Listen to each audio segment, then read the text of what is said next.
आइए आज हम वृत्त का क्षेत्रफल एरिया ऑफ सर्कल कैसे ज्ञात करते हैं उसके बारे में बताएंगे। देखिए यहाँ पर एक वृत्त बना हुआ है और इसका केंद्र है, फिर इसको दो बराबर भागों में बांटा गया है, फिर इसको चार बराबर भागों में, इस तरह से हम बांटते जाते हैं। तो देखते हैं कि एक समय ऐसा आता है कि ये जो है टुकड़े जो है इसकी जो टुकड़े है वो जो है समान हो जाता है। जैसे मान लीजिए इसको 16 टुकड़े बांटते हैं तो इस वृत्त के आधे भाग में ऊपर की ओर 8 टुकड़े आएंगे और नीचे भाग में 8 टुकड़े आएंगे, इस तरह से।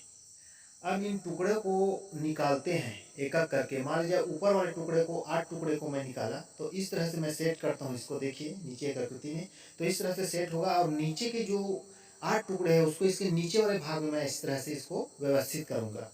तो इस तरह से देखिए एक आकृति बन रही है जो कि आयत जैसी आकृति है।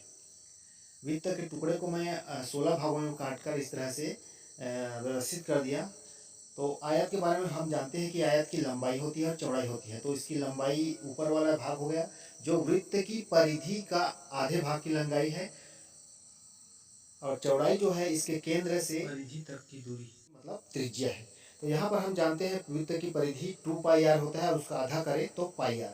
तो इसकी जो लंबाई हो जाएगी वो πr होगी और चौड़ाई होगी r, वृत्त की त्रिज्या। तो इस तरह से इसका क्षेत्रफल निकालते हैं इस व्यवस्थित किए गए आकृति का। तो हमें पता है आयत का क्षेत्रफल बराबर लंबाई गुणित चौड़ाई।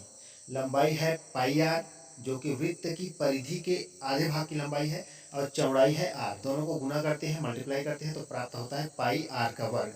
तो ये जो निकला है क्षेत्रफल यही है वृत्त का क्षेत्रफल, क्योंकि वृत्त के टुकड़े को काटकर इसको व्यवस्थित करके इस तरह से निकाला गया है। तो वृत्त का क्षेत्रफल होता है πr का वर्ग। देखिए इस तरह से वृत्त का क्षेत्रफल इसको 16 बराबर भागों में काटकर इसको व्यवस्थित किया गया है और व्यवस्थित करने पर एक निश्चित ज्यामितीय आकृति प्राप्त होती है और उस ज्यामितीय आकृति का हम क्षेत्रफल निकालते हैं जो कि इस वृत्त का क्षेत्रफल होगा, क्योंकि इसी वृत्त को काटकर इस तरह से इसको व्यवस्थित किया गया था। तो इस तरह से हम वृत्त का क्षेत्रफल ज्ञात करते हैं। आइए एक प्रश्न लेते हैं और उस प्रश्न को इस सूत्र के माध्यम से हल करने का प्रयास करते हैं। उस वृत्त का क्षेत्रफल ज्ञात कीजिए जिसकी त्रिज्या 7 सेंटीमीटर है। तो यहाँ पर दिया है वृत्त की त्रिज्या r बराबर 7 सेंटीमीटर। हम सूत्र जानते हैं वृत्त का क्षेत्रफल। वृत्त का क्षेत्रफल बराबर πr का वर्ग। ये यहाँ पर लिखेंगे, फिर इस सूत्र में मान रख देंगे।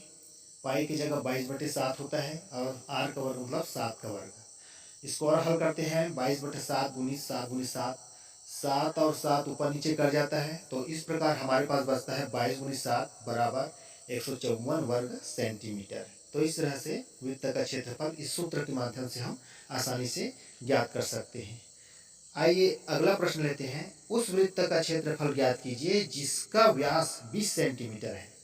तो यहाँ पर ध्यान देना है कि यहाँ पर वृत्त की त्रिज्या नहीं दिया है, वृत्त का व्यास दिया है। तो व्यास बराबर दिया है d बराबर 20 सेंटीमीटर। हम इसका आधा करते हैं तो ये त्रिज्या बन जाता है, यानी 20/2 यानी कि 10 सेंटीमीटर। फिर हम सूत्र की सहायता से इसको हल करते हैं। वृत्त का क्षेत्रफल बराबर πr का वर्ग। मान रख देते हैं 22/7 गुणित 10 का घात 2।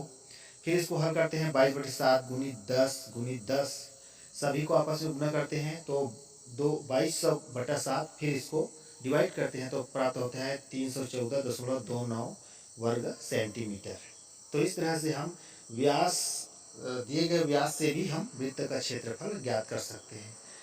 तो बच्चों को आसानी से समझ में आ गया होगा कि वृत्त का क्षेत्रफल कैसे निकला है और उस क्षेत्रफल के माध्यम से कैसे हम वृत्त का क्षेत्रफल ज्ञात कर सकते हैं। धन्यवाद। मेरे अन्य गणितीय जानकारी के लिए स्क्रीन पर दिख रहे को टच कर आसानी से उस पर पहुंच सकते हैं।